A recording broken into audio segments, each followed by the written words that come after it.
since we don't have very many people, my name is Joe Devlin with the City of Sacramento Office of Cannabis Policy and Enforcement. A couple of months ago, we had a law and legislation committee hearing, and the committee asked us to take a look at a couple things. Want to kind of walk through those, some of these policy changes and considerations that we are currently looking at, and happy to get any feedback and then answer any questions. So one of the things that we are working on is a framework for delivery. In order to be equitable and fair, we're looking at, are these not working? They are, but Yeah. Can we get the music turned off?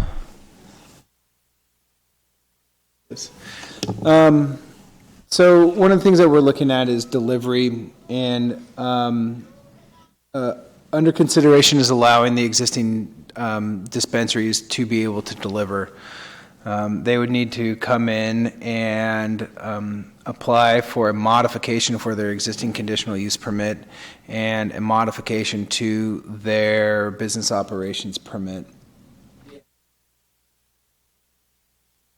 It'd be the zoning administrator. And then there'll be other delivery related requirements that they too would have to meet, and those are in some of the next slides. For the delivery only dispensaries, which the committee asked us to look into, it would require a physical space, a physical address. That would have to meet specific zoning requirements, probably not unsimilar to cultivation and manufacturing, and similar distance requirements similar to cultivation and manufacturing as well. There would be a conditional use permit required in addition to a business operations permit.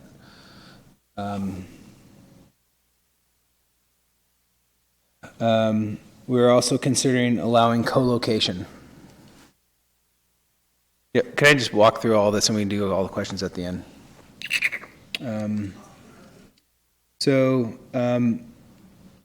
There is currently a background check requirement. I'm going to be attempting to align the City of Sacramento's background check requirement, which is 10% for ownership, to be more in line with the state's requirement. We are also considering a background check requirement for all delivery drivers, in addition to the issuance of a city ID card for delivery drivers as well. The thought of that being, if there's an involvement with law enforcement, I'd like that conversation to begin with. I'm permitted to do this. Here's my city ID card, before we have a conversation around what's in the trunk. We're considering provisions around the age of vehicles, mostly because I'd prefer, to not deal with issues that are as simple as a vehicle breaking down. So if there's feedback on that, more than welcome to hearing it.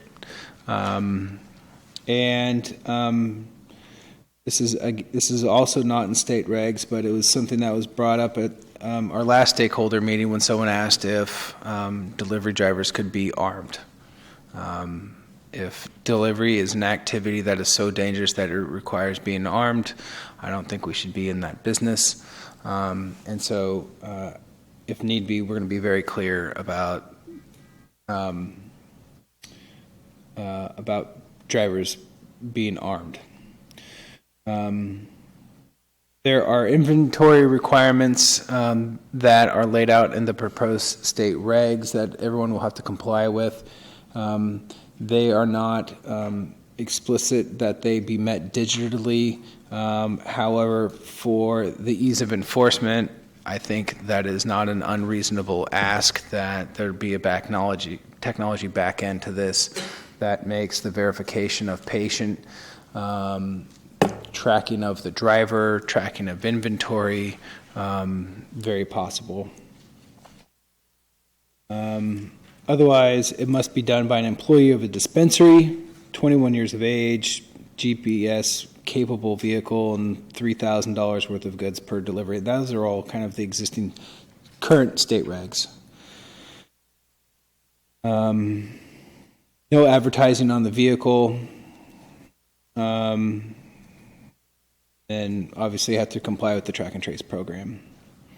We're also looking at manufacturing.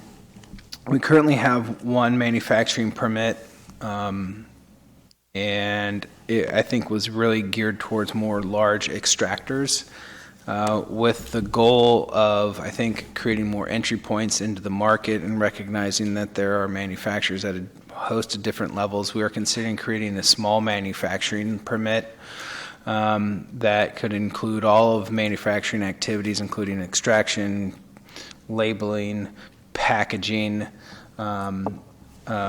goods, edibles, that would still require a conditional use permit, but we would in a business operations permit, but the business operations permit would be at a lower cost, and there would either be some cap in terms of number of employees or gross receipts. So it would be a less expensive business operations permit. The other manufacturing permit that we're considering is something that would be around edibles and topicals. I think, again, recognizing that there is a lot of innovation that takes place in Sacramento as it relates to our food industry. One thought would be to allow this as a by right activity, provided that it was in a commercially approved kitchen, and required a simple business operations permit that also would be scaled back in terms of cost. And again, some sort of cap at the number of employees or gross receipts, but to really make this an easier entry place into the market.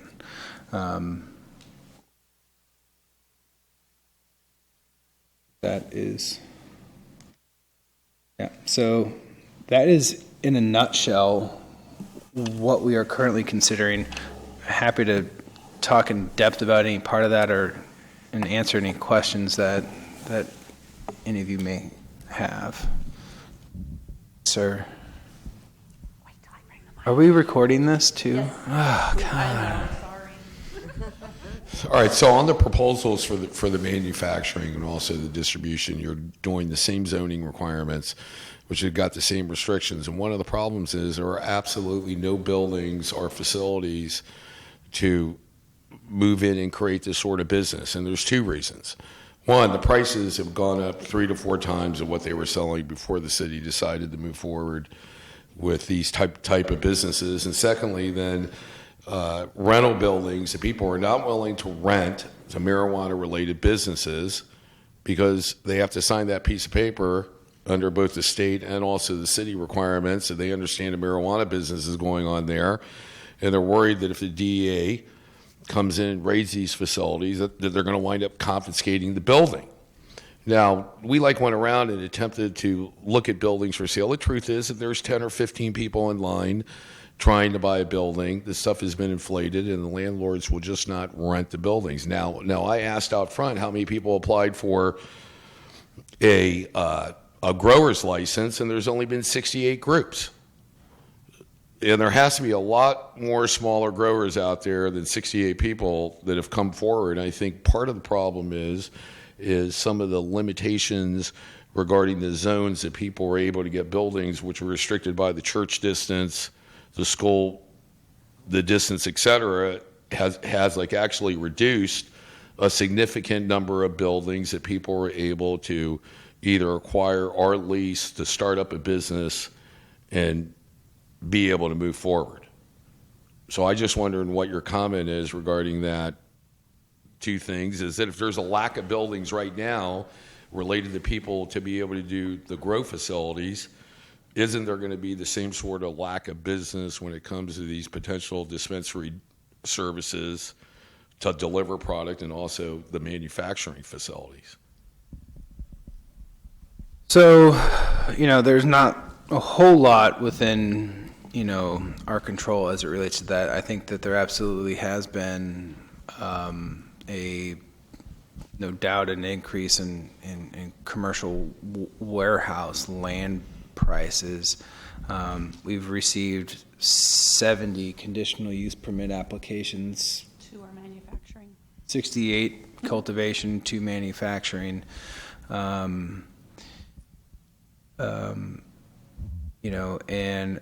I've heard that the market is really tight in terms of our zoning. Our zoning requirements for storefront dispensaries, which was drafted some time ago, is far more limiting than our cultivation and manufacturing, which is 600 feet from a school, which is state reg, and 600 feet from a neighborhood park. And even for that, there is a relief valve, if you will. If you were within 600 feet, it just means that your project plan review begins at the planning commission rather than the zoning administrator.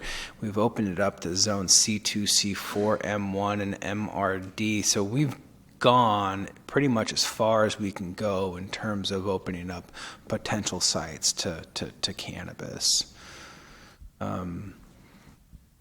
Short of residential, there isn't anything else we could have really zoned for potential cannabis sites. And I think what you're going to see and what we're going to have to do is look, are people cultivating illegally right now? Yes. They're doing it in residential homes on a large scale. Are they doing it right now in warehouse facilities? Yes. Are we going to have to start cracking down on that? Yes, and we will.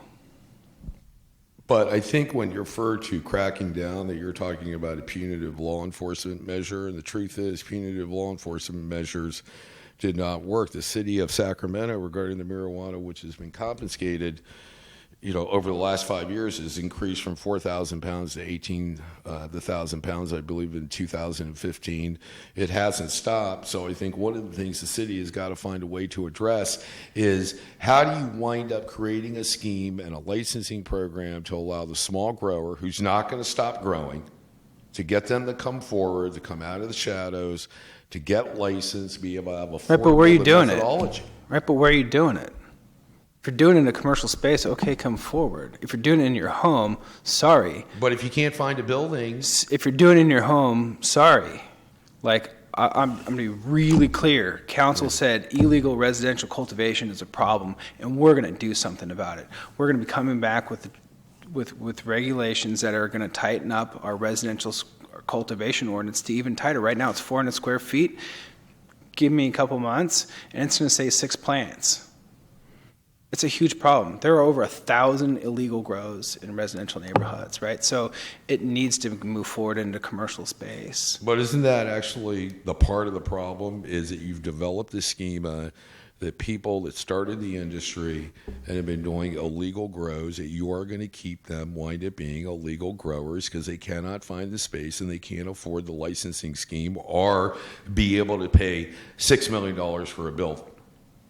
Okay, that you have basically created a schema to shove the entire production over to large entities, which are backed by a lot of money, and all the people that started the industry, that they're going to wind up getting pushed to the side. I guess, disagree, right? And there's a public safety element to this that begins with, is this safe in our neighborhoods? And commercial cannabis cultivation is not safe. It's just not. Our last 3 homicides were directly related to illegal residential cannabis cultivation. We're not going to be moving towards that. And I think the legal pathway that we've created in terms of commercial applications and being able to do it in certain, there are millions of square feet. There was a huge land grab, absolutely. But there are millions of square feet of commercial and manufacturing space in the city of Sacramento. And creating a legal pathway for that will hopefully allow market forces to take effect. But, for those that are growing at commercially in residential neighborhoods, I have zero sympathy. And the people that have been doing this and have been in this game, I would only say, you should have been able to read the tea leaves a little bit better, or the pot leaves a little bit better, because I could have told you where this was going, 2-3 years ago. I know people that have been doing this, growing cannabis for a long time illegally, up on the coast. I don't know why, some people weren't able to see this and others were. The people that I know that have applied, the applicants that I have had the chance to meet, they're not coming from Altria or, Philip Morris. But I have to say something here. I just got to say something. The city of Sacramento, compared to the vast majority of areas within the state of California. Who? The city of Sacramento has got a very liberal policy to be able to allow people to get into the business. Yeah. And the truth is, there's only been 68 companies have stepped forward to get licensed. Well, 68 properties. The 68 properties have stepped forward to get licensed. You may consider that to be successful. I think for the small grower, it has not been successful. Well, I don't know what the alternative is. I mean, I'm open to listening to it, but if it's residential cultivation, 6 plants. It's 400 square feet right now, 6 plants. I can't control how much space there is available. I can create legal pathways in areas that are appropriate for a manufacturing or commercial activity. But that's all we can do. I think we've been very successful and very progressive in this. Have we? There just may not be a solution. There may be an amount of market forces that need to play out. I mean, you want me to rub my crystal ball a little bit harder? There's going to be a lot of consolidation that happens. You wait for it, right? Wait for it. There's going to be a whole bunch of startups within the space that currently exist, and give it 10 years, and there's going to be a whole lot of market consolidation. It happens in a whole bunch of industries. It's going to happen in cannabis too. Just a quick question. Where does the medical, SB 420 come into play here, and when, and how is that going to, in the residential areas, for the existing growers now? So under Prop 64 and the McCursa legislation, it gives local governments the ability to regulate that, right? So those laws have been changing. And so under Prop 64, have been granted the authority to set what residential cultivation limits can be, not lower than 6 plants. Okay.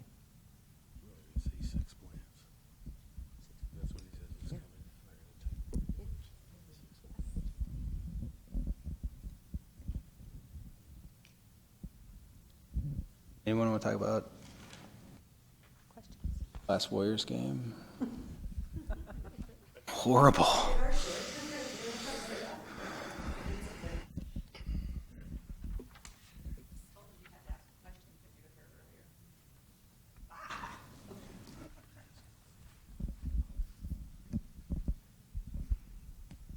How you doing? Doing great. Never talked to the mic before. So if you get the for the delivery only dispensaries, if you get a spot that is zoned in I think somebody asked this already, so I'm kind of just asking it again because there's people here. I was at the earlier meeting, but if you get a spot that's zoned for properly on your zoning list, but it's an office space rather than a warehouse, and the landlords are okay with with you doing the business there, that would be okay? So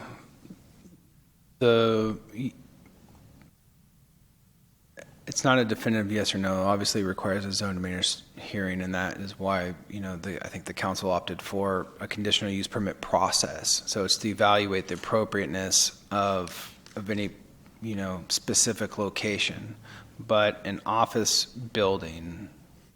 I guess what I'm saying is It is. I would say it wouldn't be excluded. It wouldn't be off the top excluded. the requirements are that it be a certain distance from a school and that the building have a certain zoning, right? Its previous use necessarily isn't, its previous use doesn't necessarily doesn't exclude it from what its future uses could be. I guess what I'm saying is, like he said, it's real hard to get warehouse space, and as if we're not going to be cultivating, it's like we don't need a real large space. So if we have a space that we can, put cameras in and have, like, everything is track and trace. We have our computers, all the inventory can be managed properly.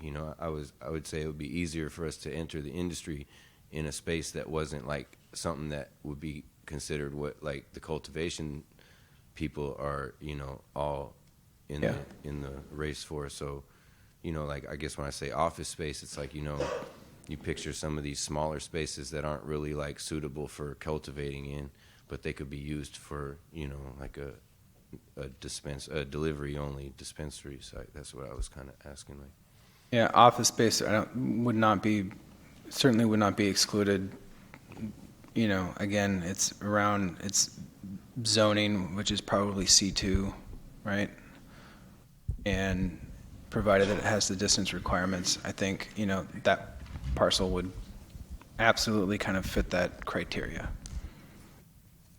What 2 license can one have for one address? Could it be like Well, cultivation, it could. extraction together under Yeah. one roof? It certainly could. I think as long as it's not testing. Is there any ratio that so much of the space has to be for cultivation and so much for this, or is it just a matter of economics? That's a business decision. I mean, we had conversations internally. I just can't come up with a good policy reason why 2 uses potentially couldn't be, co-located. Obviously, if you're trying to do cultivation and delivery-only dispensary, right, there's the state requirements are going to be that there are some steps in between, and you're not going to be able to grow and just kind of hand it over, to the other side. It's going to have to go through testing. We'll see how distribution kind of shapes up. So there's going to be some additional state regs in there, but it's from a land use perspective and a public policy perspective, the ability to co-locate manufacturing and cultivation is permissible. I see. Another quick one I have is regarding the dispensary that I've been hearing lately, like the gentleman just mentioned. Is it something that, how do you define it, by the way, this dispensary other than the brick and mortar? How do we define delivery-only dispensary? Yes, delivery only. So a dispensary is going to be anything that's a retail storefront or retail capacity. And we currently have 30 dispensaries in Sacramento with a storefront to them. We have 0 licensed, permitted delivery-only dispensaries. But a delivery-only dispensary is going to require to have a physical address that's not going to be be permitted to have a public interface, and meet those zoning requirements. I don't know really how to define anything. Is it going to mimic the other dispensary, or is it something that they can only have a product which is not manufactured? I'm just trying to get a handle on it. What will be the difference between the 2? Well, one is going to have a capacity for a public interface, and one is going to be delivery only. So, But they can have all the products under that roof and deliver from there, where no public can come in, but they will take it out to the public, to places. Did I make any sense? I think yeah, I mean, if you're a delivery-only dispensary, we're not going to limit what you can sell to, say, trimmed flower or, vape pens or whatever it is. I mean, I guess in theory, if you're a delivery-only dispensary, you could be delivering what you're permitted to dispense, right? So, Okay, so that's my question. Do we have to have a different license for each product? Like, for example, if No. the flower, no.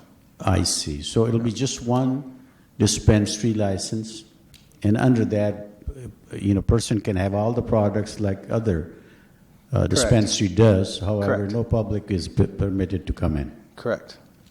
Thank you.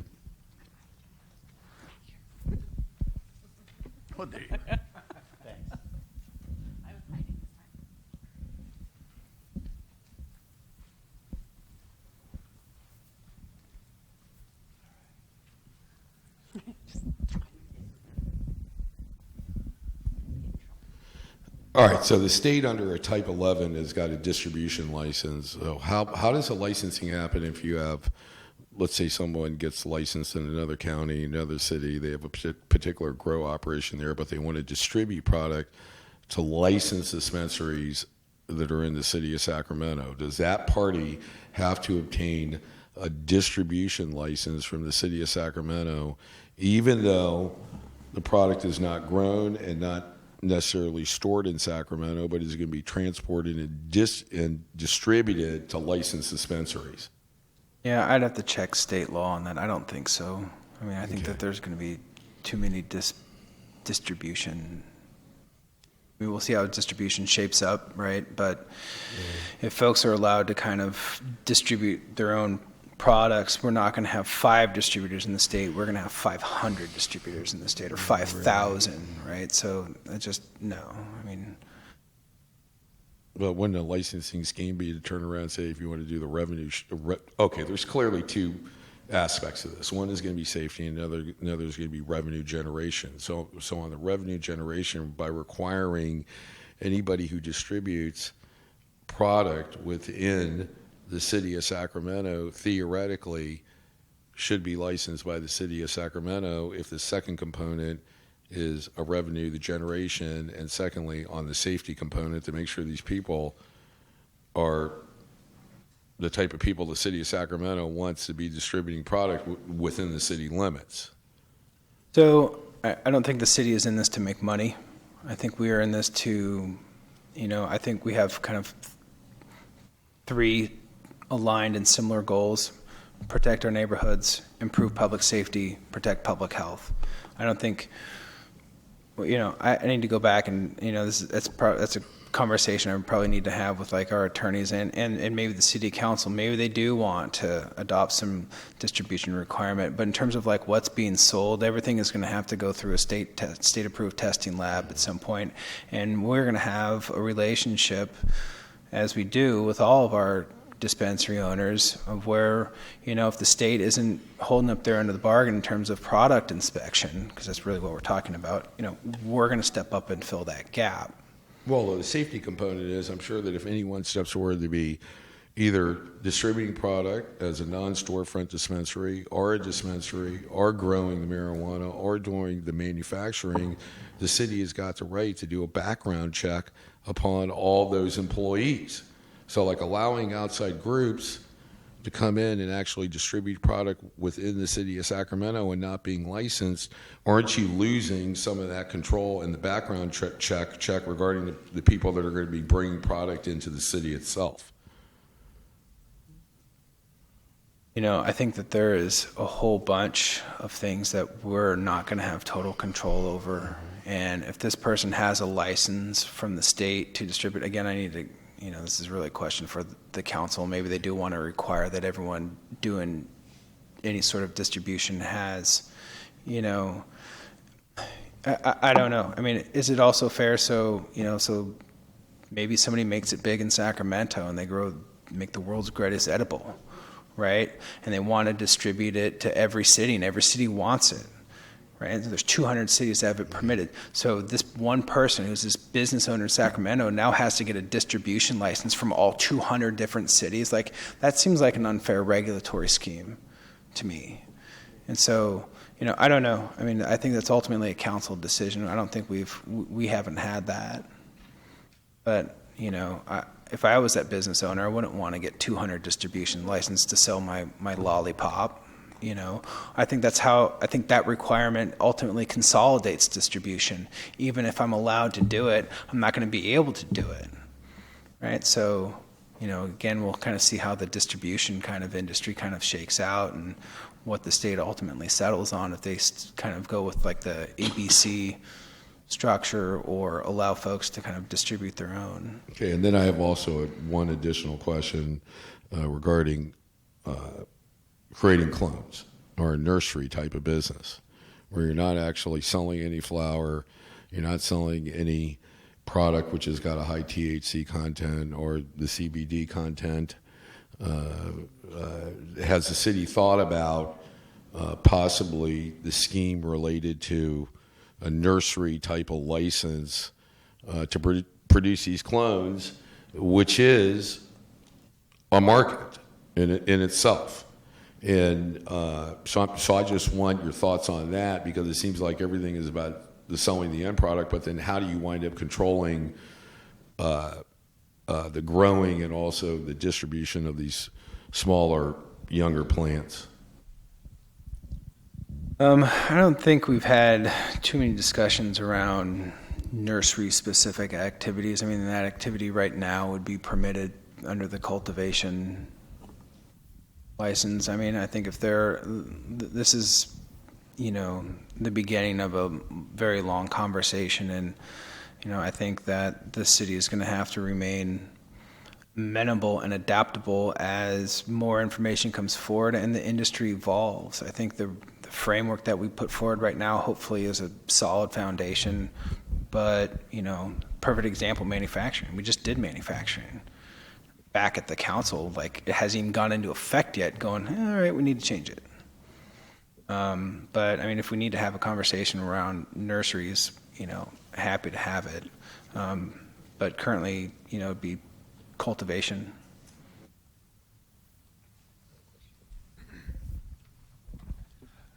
Is there any framework for storage of product?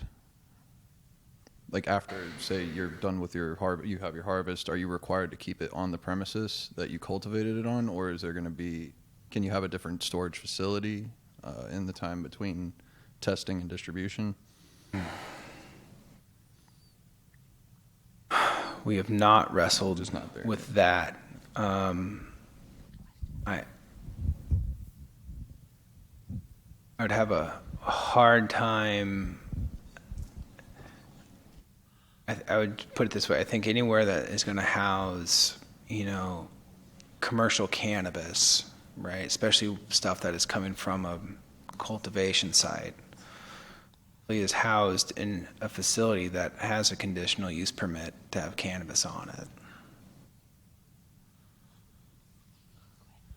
I have a couple of questions. The first question I have is, do you know how many applications you have been submitted for cultivation of marijuana yet? 68. So far have been submitted.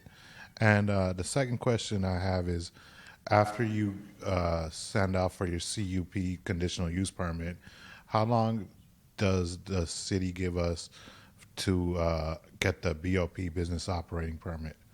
How long do you have to Yeah. get it? Yeah. So I wish Joy Patterson was here, but after you obtain a conditional use permit, which is a land use entitlement for a particular activity, right? So it's not undifferent from a gas station or a whole host of things. So it's a permitted activity. So there's a clock that runs with that land use entitlement. I think it's 2 years. Okay. Right? So it also goes, it's the same of once you stopped that activity, that clock then starts running, right? So your conditional use permit, I believe it's 2 years, can expire if you stop cultivating. If you get a conditional use permit for the cultivation of cannabis and then stop, 2 years, your conditional use permit will have expired. So it's really around permitting activity, but I think you would have 2 years to basically start that activity as well. But I'd have to double check that with our zoning administrator who's not here, but I believe it's 2 years. So there's not a big rush in getting the BOP right after the CUP necessarily?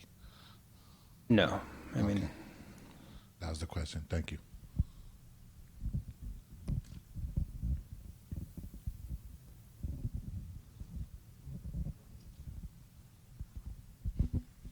So that 23,000, that's the BOP for the delivery only dispensaries. That's what that number is. That's the business operating permit. Yeah, correct. So to get the conditional use permit, you just have to have a property owner that will sign, and you have to have the money to apply. Right, and you have to know that the conditional use permit is not transferable. While, you know, if you are granted a business operations permit for a delivery-only dispensary, and you could, in theory, take that, that is for you, and it's transferable and stays with you. The conditional use permit for the property stays with that particular property. So you could move into another place that is permitted for delivery. Right.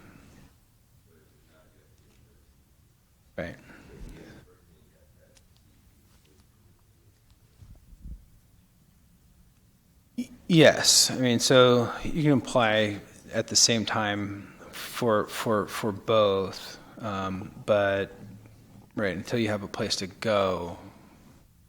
It's also why we, you know, talked about allowing co-location, right? So, you know, perhaps there's multiple delivery-only dispensaries that could operate out of a single facility.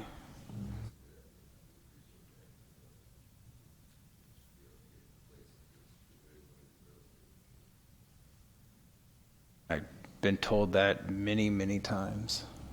It's a tight real estate market. There's just nothing for sale in this town right now. It's crazy. I don't care if it's commercial or residential. There's hardly anything for sale.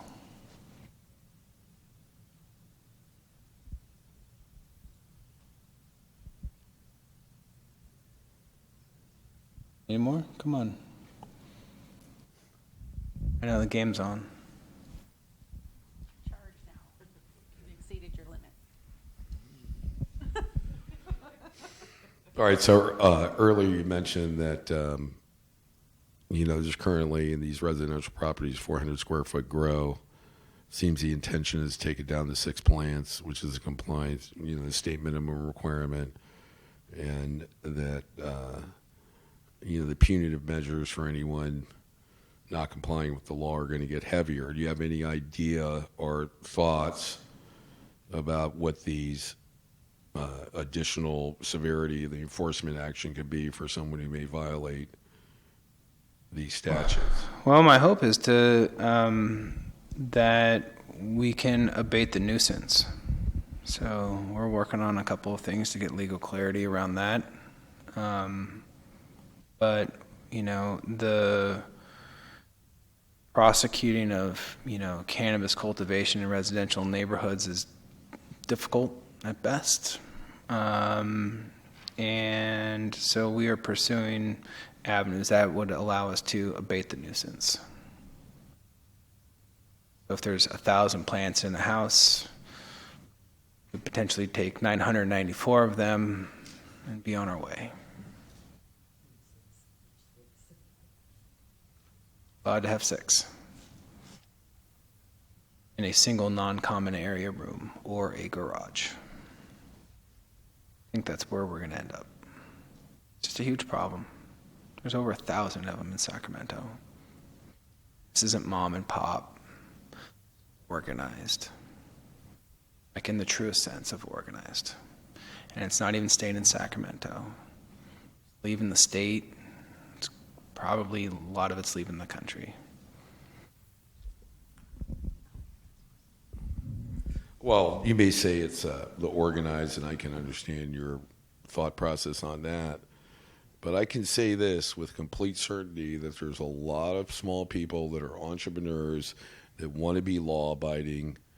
Their entire life they're law-abiding, and they want to get licensed, and they want to do what's right, and they're getting pushed out of the market.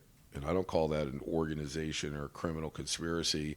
I just call it a lot of small entrepreneurs at this point in time are extremely scared. They've been doing this for years. Some of them are disabled. They can't go to work, but they're good at what they do.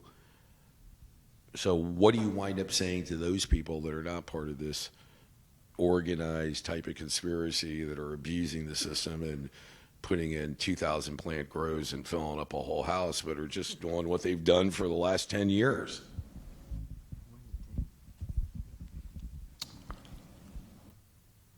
Find a commercial space. Convince more towns to do it. I mean, we've created the most, I think, progressive, pragmatic approach to dealing with this is any city in the state. I think we're holding up our end of kind of the grand bargain here. And I think it's, unfortunate that there are, no doubt that are people that have been doing this or attached to their livelihoods, right? I mean, you want to talk about this person you described, add in a whole other level of very dynamic economics that relate to people that have been adversely affected and impacted by the war on drugs, have been arrested for it, incarcerated for it, and selling it, who are not benefited economically at a remotely proportional level, right? Whose incomes and who, well, probably lower, are still largely dependent upon the illegal sale of, cannabis, amongst other things. We're disrupting that entire economy also when we pass Prop 64 as well. But I think we're doing what we can. And I think that is creating legal pathways forward in a responsible, socially responsible way. But there are absolutely going to be winners and losers in this game.